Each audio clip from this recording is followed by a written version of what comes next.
awal bulan November saya tuh mengalami sakit dan sakit sesak. Sebenarnya sakit sesak ini saya alami sejak saya hamil anak saya kedua. Itu pada waktu tahun 2014 itu pertama kali saya merasakan rasa sesek. Saya kira itu cuma kalau orang tua bilang gawan bayi gitu, anak lahir nanti hilang. Tapi ternyata sampai sekarang sudah 8 tahunan itu rasa sakit itu terus ada, dan pas saat sakit itu menyerang rasanya benar-benar luar biasa.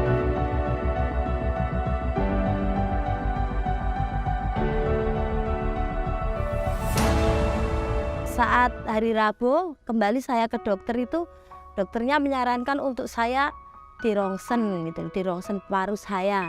Dan ternyata setelah rongsen itu dokternya masih ngomong hasilnya nanti seminggu lagi Bu, kembali lagi. Nah, saya ya dalam waktu seminggu itu masih konsumsi obat. Terus saya ke dokter, suruh ngambil hasil rongsen saya ambil dan saya serahkan ke dokternya. Terus pas saya dipanggil dokter masuk itu, dokternya cuma ngomong, "Ibu periksa sama siapa?" gitu. Saya sendiri gitu. Terus dokter saya mau menerangkan gimana Bu gitu. "Ya udah ngomong aja sama saya Dok," saya gitu. Ternyata dokternya ngomong ada yang serius di paru saya gitu loh. Kemungkinan besar ini Ibu di paru yang sebelah kanan ini terlihat ada benjolan 3. Ini kemungkinan besar tumor gitu. Pas dokter ngomong gitu saya nggak bisa ngomong apa-apa, cuma saya diem tok. Terus dokternya menganjurkan saya harus dirujuk ke rumah sakit yang lebih. Terus saya dirujuk ke Sukoharjo.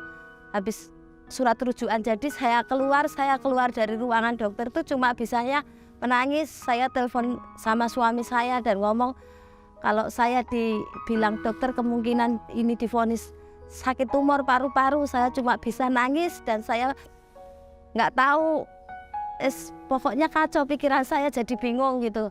Yang saya ingat anak saya itu masih kecil-kecil, dia masih butuh saya gitu loh. Yang saya pikirkan kalau sakit tumor itu biasanya kan ya bahayalah ya. Saya cuma ketakutan itu. Terus sampai gereja itu semua masih pada makan tuh tanya saya, gimana hasilnya, saya nggak bisa ngomong apa-apa. Hasil rongsen cuma saya sembunyikan di motor, saya nggak ngomong apa-apa, cuma saya bisanya nangis tok gitu. Lah selama 2 hari itu saya mengalami down.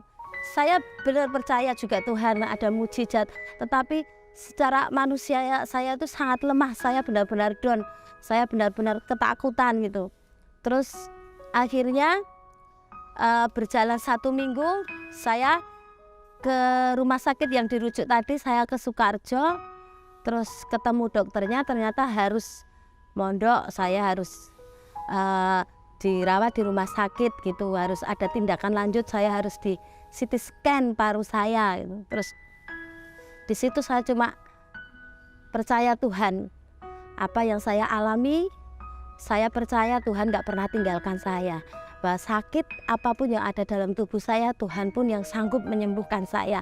Sampai hari Rabu itu sampai tengah malam hasilnya kok nggak keluar, bikin saya deg-degan lagi. Tuhan, iman saya kok diuji lagi gitu loh. Saya sudah percaya kalau saya itu sudah disembuhkan Tuhan gitu. Nggak keluar, hasilnya belum keluar. Terus sampai berganti hari Kamis itu dokternya itu jam 11 baru fisik. Saya sudah deg-degan gitu loh. Apa yang nanti yang dikatakan dokter? Apa hasil CT scan saya gitu. Ternyata dokternya ngomong, "Bu, hasil CT scan-nya belum bisa dibaca." Saya masih bingung katanya, kok setengahnya dokternya itu nggak percaya dengan hasil CT scan saya gitu. Jadi dokternya itu belum bisa ambil keputusan. Terus saya cuma ngomong, "Lah ini gimana Dok, masa saya harus nginep lagi di sini? Saya sudah nggak kerasan," saya gitu. Terus tunggu dulu nanti sore atau malam, tunggu dari petugas labnya. Soalnya saya kok ragu dengan hasilnya ini gitu. Terus selama saya nunggu beberapa jam itu secara manusia ketakutan itu juga muncul lagi. Tapi saya tegaskan, saya imani sendiri kalau saya sudah disembuhkan Tuhan. Kalau saya tidak mengalami hal yang serius di paru saya gitu. Terus akhirnya pas jam 5 sore itu petugas susternya ngomong suruh ke ruangan, suster mau dibacakan hasilnya gitu. Puji Tuhannya setelah hasilnya itu dibacakan, ternyata benjolan 3 yang ada di paru kanan saya itu hilang. Tidak ada tumor, tidak ada sakit yang diperkirakan tumor TBC itu tidak ada. Ternyata saya sudah disembuhkan Tuhan, sakit itu sudah hilang. Cuma ada sedikit infeksi ringan di paru saya itu yang membuat saya sesak gitu. Puji Tuhan sekali, saya sangat lega sekali, iman saya semakin percaya bahwa Tuhanlah yang menjadi penyembuh saya dan Tuhanlah yang senantiasa memberikan pertolongan dalam hidup saya. Saudara, tadi kita sudah menyaksikan kesaksian dari seorang ibu yang divonis dokter punya 3 benjolan di paru-parunya. Dan dokter menduga jika benjolan tersebut adalah tumor. Saat mendengar hal tadi, ibu ini hanya bisa menangis, ketakutan, mulai membayangkan hari-harinya. Takut jika tidak bisa sembuh, takut dia dipanggil Tuhan meninggalkan anak-anaknya yang masih kecil.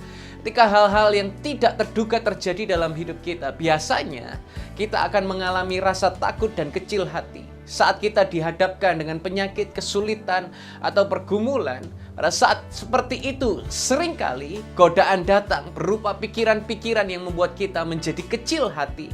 Dan iblis tentu senang dengan keadaan ini.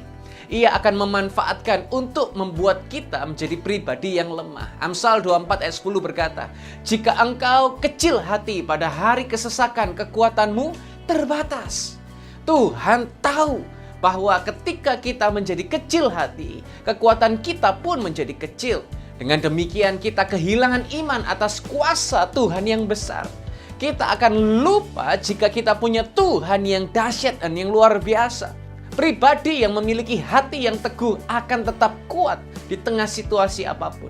Orang yang percaya sepenuhnya kepada Tuhan, dia tidak akan pernah goyah. Menjadi kecil hati atau kehilangan semangat dalam kesesakan akan memperkecil kekuatan kita. Sebaliknya, menghadapi kesesakan dengan semangat juang yang tinggi akan menghasilkan sesuatu yang baik. Pilihlah sikap kita di masa kesesakan, maka itu akan menentukan masa depanmu. Hadapi kesesakan dengan semangat juang agar kita muncul sebagai pemenang, bahkan lebih daripada pemenang. Percayalah bahwa Tuhan gak pernah meninggalkan kita. Menjadi kecut dan berkecil hati. Jangan mudah patah semangat sebab ada Yesus yang selalu menolongmu. Ibrani 10 ayat 35. Sebab itu janganlah kamu melepaskan keyakinanmu. Karena hal itu menghasilkan upah yang besar. Kamu perlu bersabar supaya sesudah melakukan kehendak Elohim, kamu menerima apa yang dijanjikan itu.